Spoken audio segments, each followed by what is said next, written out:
ഏവർക്കും 10 കോടിയിലേക്കുള്ള സാമ്പത്തിക യാത്രയുടെ 8ാം ദിവസത്തിലേക്ക് സ്വാഗതം. നമുക്ക് നമ്മുടെ 8ാം ദിവസത്തെ ഇൻവെസ്റ്റ്മെൻറ്റിലേക്ക് കടക്കാം. ഇന്നലെ വരെ നമ്മൾ 7 ദിവസത്തെ തുക ഇൻവെസ്റ്റ് ചെയ്തിട്ടുണ്ടായിരുന്നു. അതിൽ 5 ദിവസം ഇൻവെസ്റ്റ് ചെയ്ത തുകയ്ക്കുള്ള മ്യൂച്വൽ ഫണ്ട് യൂണിറ്റ്സ് നമുക്ക് അലോട്ടായിട്ടുണ്ട്. 6ാമത്തെയും 7ാമത്തെയും ഇൻവെസ്റ്റ്മെൻറ്റ്സ് പ്രോഗ്രസ്സിൽ തന്നെയാണ്. അത് രണ്ടും ഡെപ്റ്റ് ഫണ്ടിലായിരുന്നു.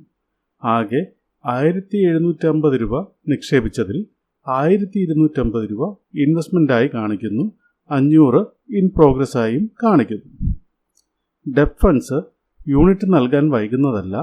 അവധി ദിവസങ്ങളിൽ ഇൻവെസ്റ്റ് ചെയ്താൽ യൂണിറ്റ്സ് അലോട്ട് ചെയ്യുന്നത് എപ്പോഴും വർക്കിംഗ് ഡേയ്സിൽ അന്നത്തെ ക്ലോസിംഗ് റേറ്റിൽ ആയിരിക്കും. അതുകൊണ്ട് നമുക്ക് ഇന്ന് ഈവനിങ്ങിൽ മാത്രമേ അലോട്ട്മെൻറ്റ് ലഭിക്കുകയുള്ളൂ.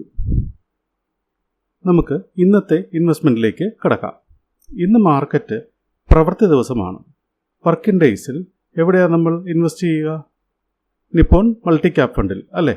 അപ്പോൾ തുടർന്നും നമുക്ക് അതിൽ തന്നെയാണ് ഇൻവെസ്റ്റ് ചെയ്യേണ്ടത്. അപ്പോൾ അതിനായി ആദ്യം നമുക്ക് നിപ്പോൺ മൾട്ടി ക്യാപ് ഫണ്ടിലേക്ക് പോകാം. ദിവസവും 250 രൂപയാണല്ലോ നമ്മൾ ഇൻവെസ്റ്റ് ചെയ്യുന്നത്. അതിനാൽ 250 എന്ന് ടൈപ്പ് ചെയ്യുന്നു.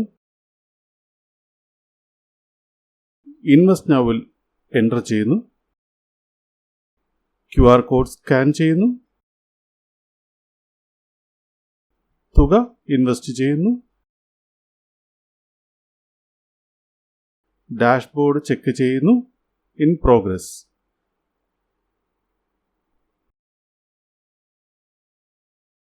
അങ്ങനെ 8ാമത്തെ ദിവസത്തെ ഇൻവെസ്റ്റ്മെൻറ്റ് നമ്മൾ ചെയ്തു.